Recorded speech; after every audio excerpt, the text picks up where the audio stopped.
satu-satunya yang layak diibadahi di alam semesta ini hanya Allah. Terus kita ngelakuin suatu amalan bukan untuk Allah, sedangkan rezeki dari Allah yang bisa nyelamatin dari bahaya Allah, sedangkan juga yang bisa ngasih surga Allah, yang bebasin dari neraka Allah. Terus kita ngelakuin amalan bukan untuk Allah. Nah itu gimana ceritanya?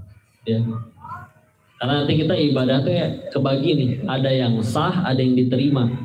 Kalau buat sah mah gampang, rukun sama syaratnya terpenuhi. Bapak-bapak misalkan habis main futsal masih kesangan, bau asem, bau kelek, cuman pakai celana sedikit di bawah lutut, yang penting aurat tertutup, wudhu udah, bacaan benar meskipun lupa rokaat misalkan ya, sah-sah insya Allah masih sah, gugur kewajiban, diterima, oh belum tentu.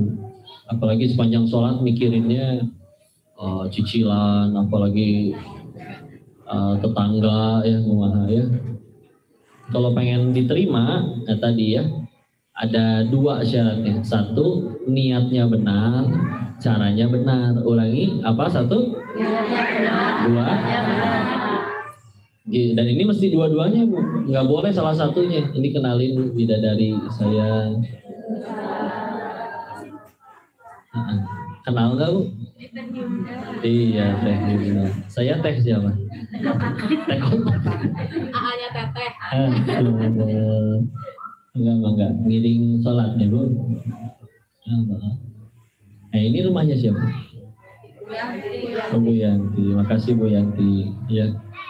Jadi gitu ya, bedanya ikhlas sama ridho. Dan tadi ikhlas tujuannya untuk supaya diterima oleh Allah. Caranya dua, niatnya benar, caranya benar. Gak boleh niatnya benar tapi caranya salah. Contoh Robin Hood ya. Nyuri nanti dibagiin ke orang-orang yang membutuhkan, nggak bisa. Bayar zakat, kan udah lumayan, udah korupsi banyak, ya zakatnya aja digedein, nggak bisa. Ya. Atau juga misalkan, saya pengen tambah takwa ini teh, gimana caranya? Makanya tadi saya sholat subuhnya 6 rakaat, itu nggak boleh ya. Niatnya benar pengen tambah takwa, tapi ya ada aturan. Jadi kudu niatnya benar, lillahi ta'ala, caranya juga benar, ngikutin yang dicontohin Nabi, nggak bisa semau kita. Ya, baru bisa diterima. Dan ini tantangannya besar. Dan kita maksiat nih, Bu. Malaikat nggak mungkin ketiduran, udah pasti kecatat gitu. Ya, jadi kudu tobat. Giliran sekalinya beramal soleh, ya belum tentu keterima. Coba dari lahir sampai sekarang jawab, sholat kita yang mana yang kita yakin itu diterima. Nggak bisa jawab juga ya, repot. Tapi cita-cita ke surga, sholat lupa rakaat wae, kata telat. Nabi Adam alaihissalam diusir dari surga, satu dosanya. Kita pengen ke surga, dosanya satu? Enggak, dia. Itu dia tantangannya. Makanya alhamdulillah, kabar baiknya ternyata masuk ke surga itu tidak dari amalan kita. Kalau mau dari amalan yang mana atuh? Tapi justru dari rahmat kasih sayang Allah. Makanya karena dari rahmat ada nanti kisah-kisah seperti mohon maaf pelacur memberi minum seekor anjing. Allah udah turunin rahmatnya, ampunin. Ya. Maka kan pertanyaan selanjutnya, itu buat apa kita ikhtiar, sholat, ibadah, kalau segalanya yang nentuin Allah? Ya. Dokter buat apa datang ke UGD tengah malam? Kan yang nyembuhin Allah, bukan dokter capek-capek. Bapak buat apa nyari nafkah dari pagi sampai sore? Yang nentuin dapat rezeki Allah. Kita ngapain nawarin ke pelanggan dagangan kita? Yang nentuin orang itu mau beli atau enggak? Allah. Ngapain kita semua ikhtiar? Ya. Agar jadi amal soleh. Jadi amal lebih penting. Karena misalkan gini ya, misal kita hidup seumur hidup lebih sering dikabul doanya. Dikabul terus ke Allah. Tapi nggak ada satupun ucapan perbuatan kita yang jadi amal soleh. Berarti meninggal dapat apa? Tuh bak-bak di dunia capek doang, bekal ya. Meskipun di dunia beneran jadi kaya, beneran jadi viral, beneran naik jabatan. Tapi kalau nggak ada yang jadi amal, berarti apa yang dibawa? Meninggal teh kosong, ya. Dan kan nggak bisa nyelamatin kita semua, hartanya, jabatannya dan lain-lain. Atau ada orang misalkan yang kedua, seumur hidup lebih sering gak dikabul doanya, tapi setiap kali ngucap, berbuat, bertindak, semuanya jadi amal soleh, jadi pahala yang Allah terima. Meninggal, dia tuh yang paling banyak bekalnya. Padahal di dunia dia yang dicaci, semasa hidup dia yang dihina, dia yang diremehin. Tapi karena ternyata bukan itu semua, ini jadi amal. Dan kalau udah itu yang dikejar, sok udah enak. Nolongin orang, orangnya malah jahat, nggak apa-apa kan, emang bukan supaya dia suka, biar Allah suka, weh. Dan dia terima kasih atau tidak terima kasih selagi niatnya benar tetap jadi amal. Daripada dia terima kasih tapi Allah nggak terima amalannya, asal rugi. Ya. So, ibu nolongin orang, ibu suruh pilih sama Allah. Ibu pilih dapat pahala atau pilih Allah bikin orang itu muji ibu. Pilih pahala atau pujian orang. Padahal sejauh ini belum pernah dengar, belum pernah tahu pahala teh kumaha bentuknya.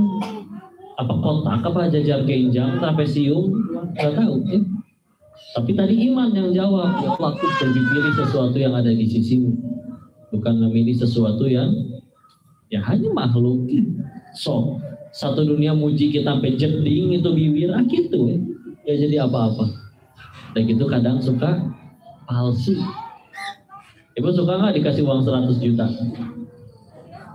Suka apa-apa ya, tapi ternyata uangnya palsu, kumaha. Nah, jadi sadar nggak? Kadang kita juga suka sama yang palsu-palsu.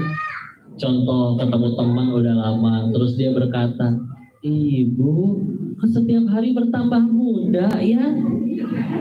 Sok jujur bu, apa ibu pikir ucapan itu asli? Sok jelasin, tanya ke dokter, dok gimana secara medis manusia tambah muda setiap hari itu gimana dok? Gak mungkin. Tapi kadang percaya kita nyampe di toilet sendirian ngaca, iya juga ya. Insya Allah. Enggak ya. Begitu hati-hati kadang udang di balik bakwan. Muji ya kadang nanggung lah. Ibu kenapa awet muda begini? Ibu berapa usianya? Saja aku udah 52 tahu kok. Kok kayak 51,5 ya? Lumayan ya, setengah tahun. Diskonnya. Alhamdulillah. Dulu pernah ada yang muji ibu ceritanya. Saya habis cukur kumis, dia ketukar M sama S-nya. Ya. Kok habis cukur kumis?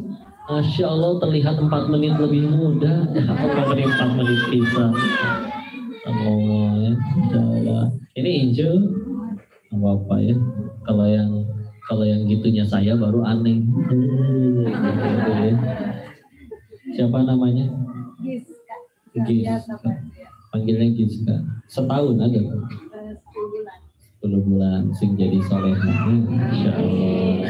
Alhamdulillah. Jadi tadi gitu ya, ikhlas, ridho.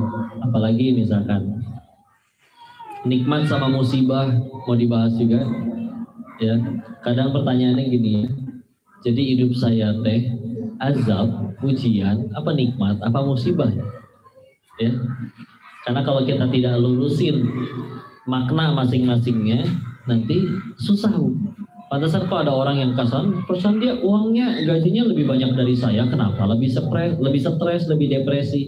Jadi nggak paham apa yang makna dari azab, ujian, nikmat, dan musibah. Kita mulai dari azab sama ujian dulu ya.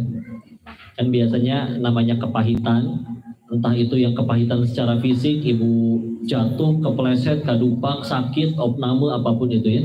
Atau sakit hati, dihina orang sampai menangis, sampai yang lain-lain. Yang namanya kepahitan tuh ujung-ujungnya cuma ada 2. 1, jadi penggugur dosa. 2, jadi peninggi derajat di sisi Allah. Tambah tinggi derajatnya. Ulangi. 1, penggugur dosa. 2, tambah tinggi derajatnya di sisi Allah. Ya. Nah dari sini baru dibedain. Apa itu azab? Azab itu azab itu diundang oleh dosa. Kepahitan ya.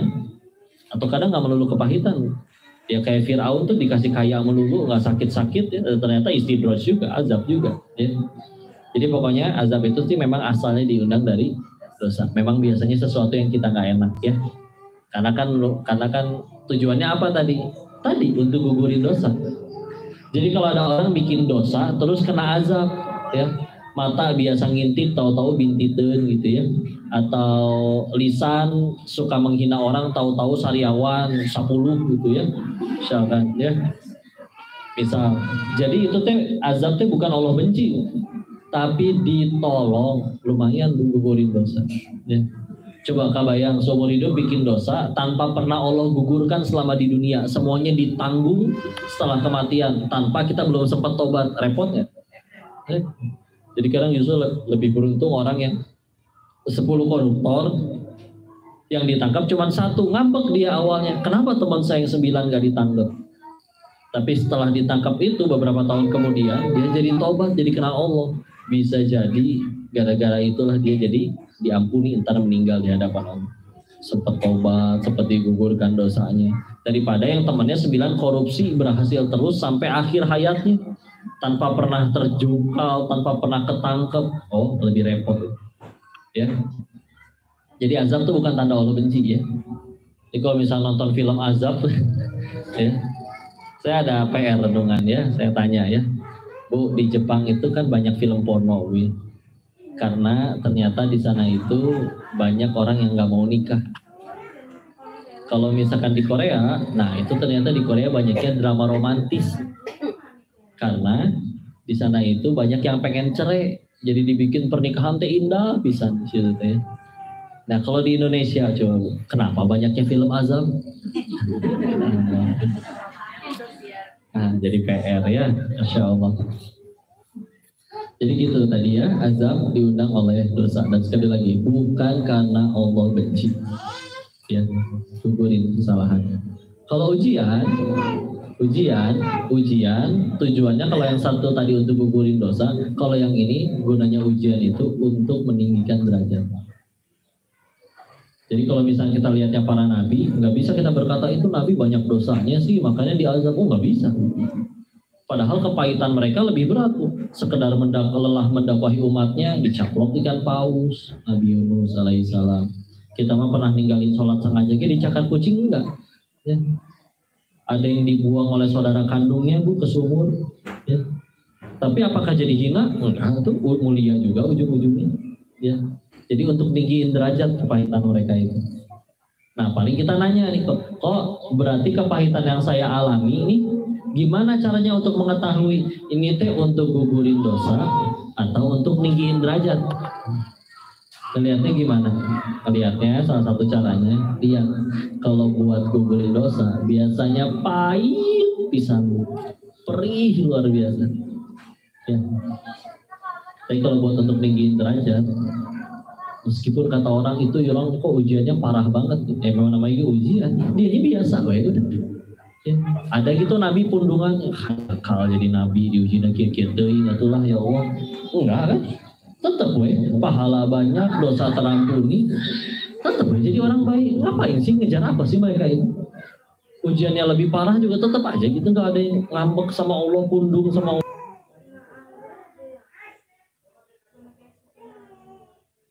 Allah nggak ada, karena emang tinggi yang mereka kejar pun di sisi Allah, bukan di sisi makhluk. Ya. Yang dikejar yang Allah suka, bukan yang aku suka. Karena kata siapa yang kita suka baik buat kita, ya. Tapi tadi kalau buat gugurin dosa, aduh, perih luar biasa. Karena pemuda misalkan diputusin sama pacarnya, nangis. Boleh nggak kok nangis dalam misa? Boleh, ya. Tapi ada dua nangis juga, Bu. Ada yang nangisin masalah, ada yang nangisin dosa penyebab masalah. Beda tidak? Beda. Kalau nangisin masalah, contoh. Pemuda, kenapa kamu diputusin pacar nangis? Iya, 1 jam sebelum diputusin, saya habis beliin pacar saya dan keluarga besarnya iPhone 14 Pro Max. Oh, peres ya tadi, lumayan ya. 1 handphone 20 juta soalnya. Bagi. Jadi dia fokus sama masalahnya. Udah malah beliin tapi tidak tambah dicintai, malah diputusin. Jadi perih. Ya. Atau mungkin nanti ada yang kedua nih. Dia diputusin pacar juga, nangis. Pemuda, kenapa diputusin pacar nangis? Karena selagi aku bersamanya, aku melupakan penciptanya. Gaya ya jawabannya si Eta ya. Masya Allah. Ya gitu yang dipikirin. Coba lihat, dulu pacarku minta anterin tengah malam, hujanan saya berangkat. pencipta pacarku memanggil aku untuk hayya alal falah, hari-hari saya mah. Maka itu yang saya sesali. Yang disesali dosa. Kira-kira mana yang bikin pertolongan Allah datang? Nangisin masalah atau nangisin dosa? Gitu ya. Nah, gitu istilahnya. Cuman kadang-kadang kita mah, kenapa saya yang jadi korban? Oh, Masya Allah. Padahal kadang punten nggak jauh dari Allahnya 14 tahun, hijrahnya baru 3 bulan, kena masalah, ya Allah, kenapa saya? Insya Allah. Ya gitu lah ya. Tapi tidak ada yang rugi ya. Semuanya pasti jadi kebaikan. Ya, itu bicara tentang dosa, azab atau ujian. Ya, jadi ngebedainnya gitu ya. Nanti cara kita bersikap akan menentukan itu bisa jadi nikmat atau musibah. Ya. Cara kita bersikap menentukan semua hal tadi jadi nikmat atau musibah. Ya. Nah, tinggal kita rapihin definisi nikmatnya apa. Dulu kalau nikmat itu hanya sekedar kesenangan kita, pengen punya rumah dapat rumah, pengen punya jodoh dapat jodoh, itu terlalu receh. Ya. Karena asli nikmat yang sebenarnya adalah ternyata sesederhana apapun yang membuat kita tambah dekat sama Allah. Meskipun kita nggak suka, kayak tadi koruptor ditangkap, tapi gara-gara itu dia jadi tobat, jadi dekat sama Allah pun pertolongan nikmat itu. Ya. Pasangan selingkuh, gara-gara diselingkuhi dia jadi tambah taat sama Allah, jadi ahli tahajud, jadi rajin baca Quran, jadi rajin ke majelis taklim. Ya. Bisa jadi itu kejadian perselingkuhan itu membuat dirinya jadi tambah dekat sama Allah, lebih terjamin dosanya diampuni sama Allah daripada yang suaminya udah setia aja. Meskipun yang suaminya udah setia, nggak usah disuruh selingkuh juga. Nah, selingkuh dong. Ya, nggak usah ya. Insya Allah. Jadi nikmat itu tadi ya. Berarti musibah tinggal dibalik. Apapun yang membuat kita tambah jauh sama Allah. Meskipun bentuknya suka. Uang ditambahin, ya. Gaji tambah besar dan yang lain-lain. Ya. So latihan ya, latihan.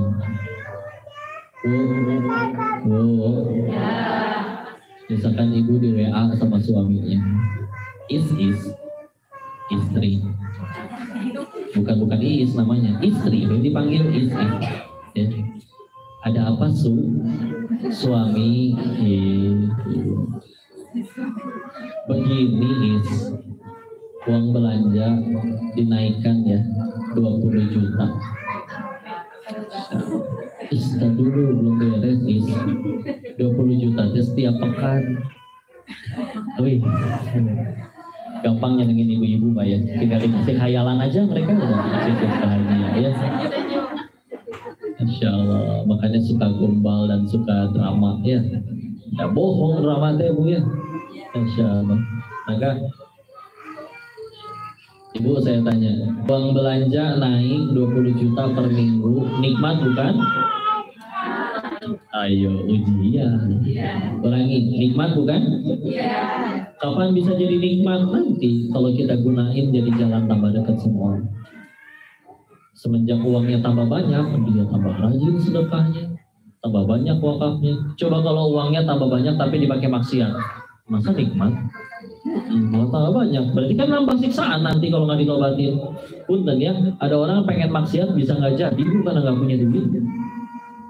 Nanti bisa jadi nggak punya duitnya dia, itu pertolongan dari Allah. Ya. Insya Allah, orang main judi kalah melulu, kalahnya itu pertolongan itu Bu. Gara-gara kalah jadi nggak bisa main lagi kan? Coba menang melulu, mana bisa berhenti? Ya, oke, ya. Maka begitu. Cara para suami juga sama ya. Tiba-tiba di WA sama bosnya, Wan karyawan. Ya. Ada apa tuh? Direktur. Ada pintar sih. Begini Wan. Besok jabatan saya naikkan ya. Saya jadikan kamu atasan saya. Jabatan lah pokoknya ya. Pak, naik jabatan nikmat atau bukan Bu? Ujian. Kapan bisa jadi nikmat? Kalau jadi jalan tambah dekat sama Allah. Ya, kita dengarkan sambutan dari bos kita yang baru. Terus dia bilang, mulai akhir bulan ini yang gajinya sudah besar mencapai nisab, saya potong 2,5% untuk bayar zakat. Coba kalau ingetin sesama karyawan, repot. Kan ngapain kamu ngatur zakat 2,5%? Siapa kamu ngatur saya? Ya, korupsi. Dia udah cegah, udah natin, udah amal ma'ruf nahi munkar, dia masih korupsi, ibu masih selamat dari dosanya. Karena udah ngelakuin lah. Tapi atasan, ya, atasan, kita jadi atasan, bawahan kita ada yang zolim, dan kita tahu punya cara untuk mencegah dia berbuat zolim, tapi tidak kita lakukan, demi Allah itu tanggung jawab sama dosanya. Padahal lagi tidur kita nyaman, ya, itu dia, ya. Kalau Masya Allah ya, ini dimaknai dulu makanya semuanya baru jadi ujian dosa yang belum saya tobati. Kalau ke diri sendiri gitu, kalau ke orang, ya Allah kok ujian dia berat banget. Allah tuh sayang sama kamu, kamu lebih mulia di sisi Allah daripada saya, makanya diuji lebih berat. Ya. Kalau misal jangan dibalik, giliran orang ada masalah, alhamdulillah ya. Giliran ke diri sendiri, ujian lain. Allah senang banget sih angkat derajat aku, dikebes deh Allah deh. Aku tambah mulia deh, so tahu. Kalau ke diri mikirnya pasti diundang doa. Jadi terus memperbaiki diri sampai jadi baik betulan. Karena merasa salah itu soleh, dan merasa soleh itu salah. Jangan pahil dia, jangan seperti itu. Ya, jadi itu dia cara nikmat dengan musibah, kemudian dengan azab. Kalau ininya udah ngerti bismillah. Karena kalau nggak ngerti dia bingung apa sih yang baik buat saya. Perasaan keinginan saya udah dikabul, masih ngambek wae. Sok jujur, ibu punya keinginan tidak? Banyak. Allah punya keinginan tidak? Punya. Allah ingin kita selamat, Allah ingin kita bahagia. Ya. Sekarang dari lahir sampai sekarang, jawab jujur, kita lebih banyak mengejar yang Allah suka atau yang kita suka? Terus sejauh ini ngejar yang kita suka terus, kok masih gampang kecewa, sedih, ngambek, ya, kecewa lagi baru kita dapat itu apa yang Allah suka, bukan yang kita suka. Bukti kan, pernah ngelihat yang punya duit masih stres, yang punya jabatan masih nyuri dari rakyatnya, yang udah cantik masih selingkuh. Harusnya kata orang itu bikin bahagia, enggak tuh, jadi masalah besar bagi mereka. Ya. Stres. Sedangkan ada orang yang lebih mengejar yang Allah suka daripada yang dirinya suka. Tenang, hidup ngalir, emang enggak ya Allah mau diapain juga. Dan yang penting emang nggak cuma bahagia dunia doang, bukan nggak. Nah, ini mah ujian. Yang paling penting nanti berkumpul di tempat bahagia yang sebenarnya, surganya Allah. Ya. Jadi bukan berarti kalau udah ngaji teh hidup teh kudu sedih ya. Itu juga ala kadarnya, compang camping, nggak boleh jadi orang kaya, nggak kayak gitu ya. Silakan kaya sekaya-kayanya, apalagi kalau kayanya untuk berangkatin orang tua haji, untuk bangun masjid, bagus berkah kekayaannya. Yang nggak boleh itu kayanya dijadiin maksiat, ya. Seperti itu. Miskin juga apa berarti miskin lebih selamat? Enggak juga. Miskin tapi malah jadi kufur sama Allah, percuma sholat nonggeng kaya enggak, misalkan. Ada hadisnya, Rasulullah Muhammad SAW. Ada 3 golongan orang nanti di hari akhir ya, dimana di hari tersebut, tapi ada 3 golongan orang ini yang Allah bahkan gak sudi memandang ke arahnya. Itu misalkan lagi dipalak di terminal sama preman, lewat tetangga yang kita tahu kekar, badan gede, jago berantem, lewat, tapi pas kita berharapin bantuan dia malah melengos pura-pura gak kenal. Ya, ngerasa hancur atau tidak? Ya. Nah ini di hari semengerikan itu padang mahsyar, dan di hari itu yang bisa menolong cuma Allah, tapi Allah nggak sudi, bahkan jangan-jangankan nolong, mandang ke arah kita aja nggak sudi. Ya. Siapa 3 golongan itu? 1, orang tua yang berzina, udah tua masih berzina, dosanya lebih parah daripada pemuda masih jomblo belum nikah berzina, apalagi belum tahu hukumnya misalkan ya, karena mungkin dia dulunya belum muslim atau seperti apa, hukumannya beda. Ya, dalam fikih pun hukumannya beda. Kalau ketar zina dan yang satu sudah menikah, yang satu belum menikah, hukumnya beda secara fikih. Ya, hukumannya. Kedua adalah pemimpin yang berdusta kepada rakyat. Dan kalau kita belajar usul fikih itu kaidahnya jelas ya. Jadi kalau misalkan kayak kalau di dalam Al-Qur'an kan ya, ada larangan untuk jangan berkata jangan berkata kepada orang tua. Kita demi Allah di Al-Quran gak akan ketemu ayat yang kalau diartikan dilarang menendang muka orang tua, itu gak akan ada. Tapi kalau udah jelas kaidahnya, kalau berkata aja gak boleh, apalagi mukul atau apalagi nendang, ya. Ini juga sama. Jadi ntar gak ada yang berkata, kalau yang berdusta baru dibenci, kalau korupsi enggak, ya. Maksudnya dusta aja Allah gak sudi nolong, apalagi nyuri dari rakyatnya. Nah itu. Jadi nyikapinya seperti itu. Yang terakhir adalah apa? Ini unik yang ketiga. Yang ketiga yang tidak akan Allah sudi memandangnya adalah orang miskin yang sombong. Nah, kumaha? Enggak sama miskin sombong, kumaha? Dulu saya mikirnya apa dia teh agul gitu. Kalian mah kaya, gue dong miskin. Hari ini gue lapar. Miskin gitu loh gitu ya. Anti kaya-kaya klub ya. Enggak ya. Ternyata penjelasannya adalah dia yang tahu rezeki dari Allah, tahu nggak akan bisa dapat rezeki melainkan pasti dengan pertolongan Allah, tapi tetap pasti nggak mau nyari Allah. Sering lihat ya? Tahu hidupnya punya masalah, tahu butuh ditolong Allah, tahu kalau ditanya yang bisa ngasih rezeki cuma Allah, tapi tetap nggak mau minta tolong ke Allah, masih nggak mau sholat, masih nggak mau ibadah. Apalagi yang menghalangi orang itu kepada selain kesombongannya. Nah itu Allah nggak sudi. Kayak misalkan kita sendiri kalau misalkan ngelihat orang lagi butuh bantuan, kita pengen nolong, dia soal nolong, nggak butuh, sana kamu pergi, saya nggak butuh ditolong kamu. Ini naon sih? Ya udah mah dari tadi tetap bisa, nggak bisa apa-apa, mau ditolong malah gitu di kita yang diusir.